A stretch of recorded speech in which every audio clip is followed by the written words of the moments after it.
Bats represent a very peculiar duality of nature.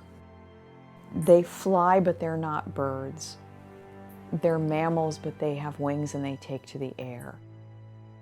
We don't understand enough about them to really appreciate them. A lot of it is driven by ignorance. We tend to fear what we do not understand, and we do not make an attempt to understand it. Because if we don't have fear, somehow our lives are lacking. We don't have enough sensationalism.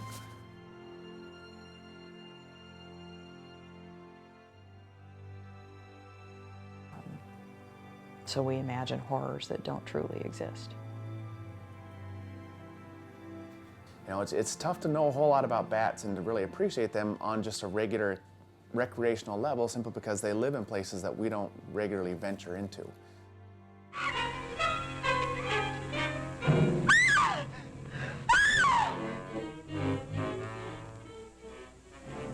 Mary, what happened? It was trying to get in the window. A big bat. Kids here will ask me almost nightly if all these bats are vampires, if they're going to come down, get caught in their hair, suck their blood. They've been vilified for so long, and they have been in the media made out to be feared. Unfortunately, the bats being villains tends to get better ratings. It's very easy to turn a bat into Dracula, and Dracula is feared. And so if Dracula is a bat, then all bats are scary. Why, what does it say about the bats? Specialty seems to be killing women. My goodness, 2 of them in one night. All his victims died the same way, like their throats had been ripped open with steel claws. It would not be sensational, and people wouldn't pay money to see friendly, appealing animals, or animals that are simply behaving in their normal way in the wild. That's not dramatic, and it doesn't bring people to the box office.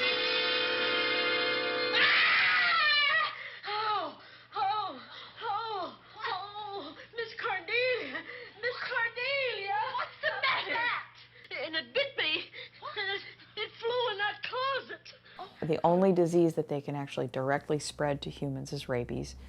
And not every bat has rabies. And so if they're flying above you, that bat has rabies, it's not true.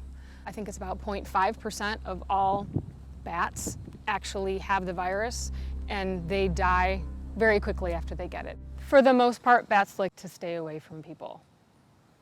Each bat in my care as a rehabilitator has a distinct personality, and I can tell who they are simply by looking at them and assessing their personality. I don't have to identify with particular markings or anything.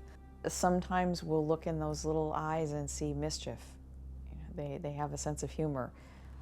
Colonies are vulnerable,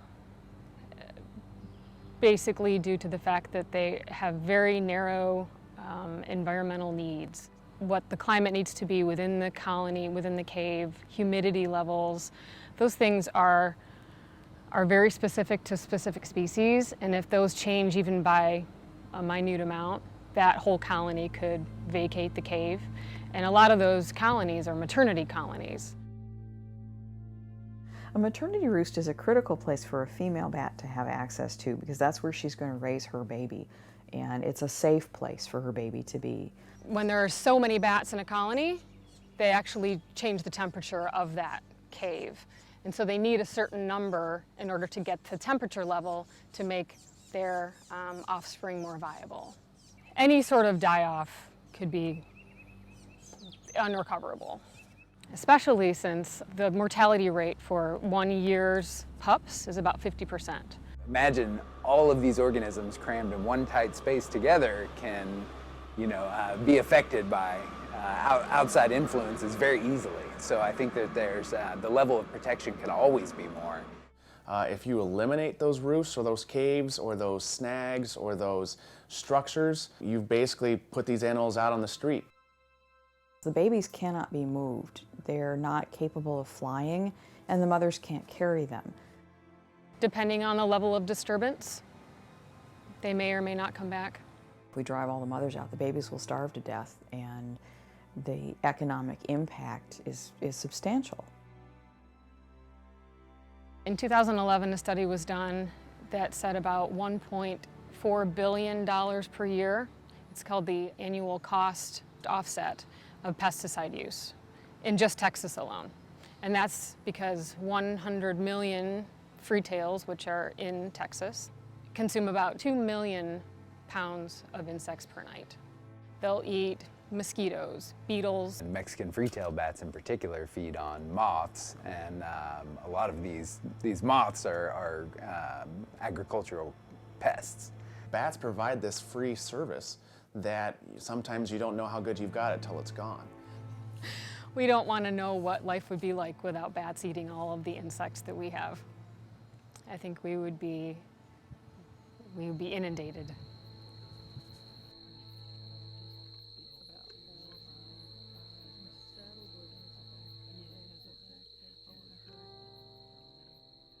White nose syndrome is a disease caused by a fungus, and the fungus is Geomyces destructans. It came from Europe.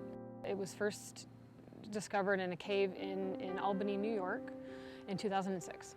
What happens is that bats enter into hibernation in the winter in cold areas.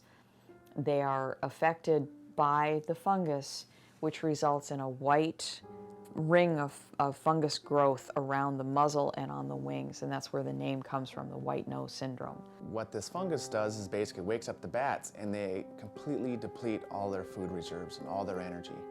And so this results in somewhere between like 90 and 100% bat mortalities in these affected caves.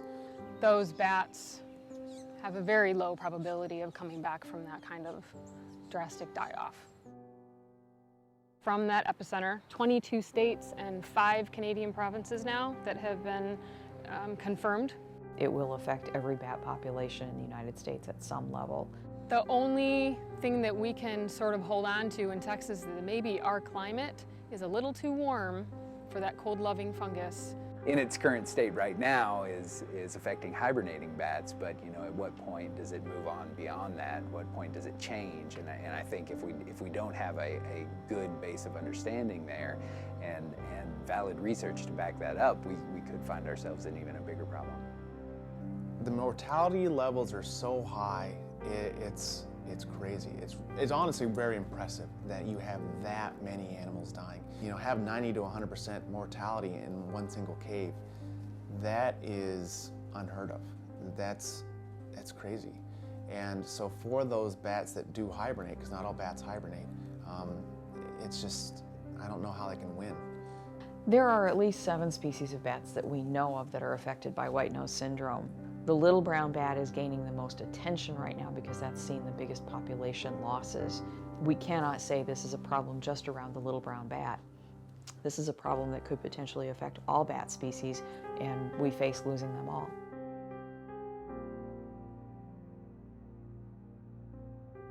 The volume of insects that are not being consumed on an annual basis because of all the little brown bats that have died from white nose syndrome is equivalent to between 75 and 150,000 humans weighing 135 pounds apiece. We could fill Cowboy Stadium in Arlington with the number of people. That much weight is the weight of the insects that will not be consumed by those little brown bats because they're dead.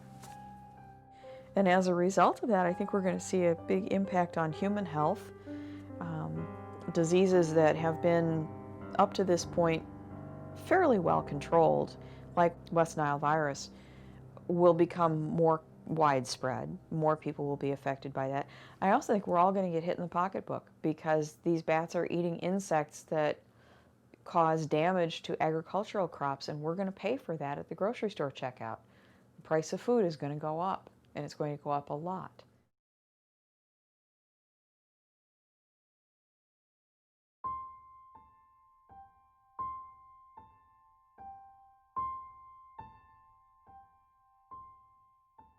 My hope is that everybody understands that bats are our allies, not our enemies. You know, I think it's just about talking about bats. We don't want to have threatened or endangered species. I think that's pretty much everybody's goal. In order to do that, we have to start implementing smart conservation techniques. And without a base of knowledge to start with, we don't know what those techniques are. More education about bats, more education about the environment that they usually inhabit is essential to their protection in the long run. People need to understand the importance of wild animals to their own livelihood, their own health and well-being, their own ability to survive. We cannot afford to take for granted the life that we have.